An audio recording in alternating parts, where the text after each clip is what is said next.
In honour of World Mental Health Day, I thought I'd change up the format and get a little bit personal, talk about how I got into this gig. And like everything in life, there's no real direct path from A to B. But a lot of it probably came from being a bit mired in a lot of the issues that I work with most of the time. Um, so when my dad passed away in 2020, I kind of found myself in a bit of a loss. I'd been caring for him for many years, and when that watch ended, I didn't really want to go back to what I'd been doing before. Everything had gone on without me, and I'd moved on too. So I was kind of struggling with finding my place in this new way. And of course, I'd looked into this and that, and I brainstormed a few schemes, but something always seemed to be kind of holding me back from making a go at any one of them.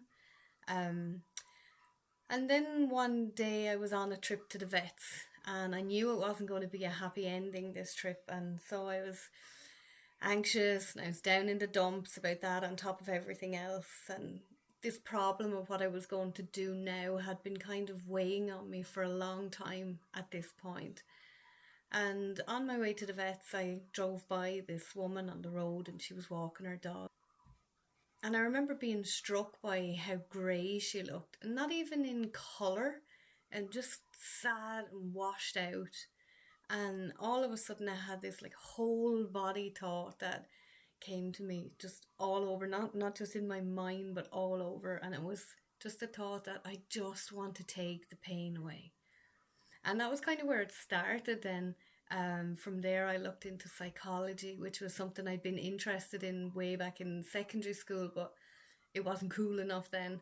I'd looked into counselling and all that kind of thing. And somehow I just ended up on the mental health and wellbeing coaching diploma course. And from there, somehow came NLP, hypnotherapy.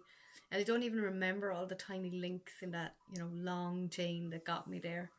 I've always been interested in self-development. I have a whole library of all those books on the subject.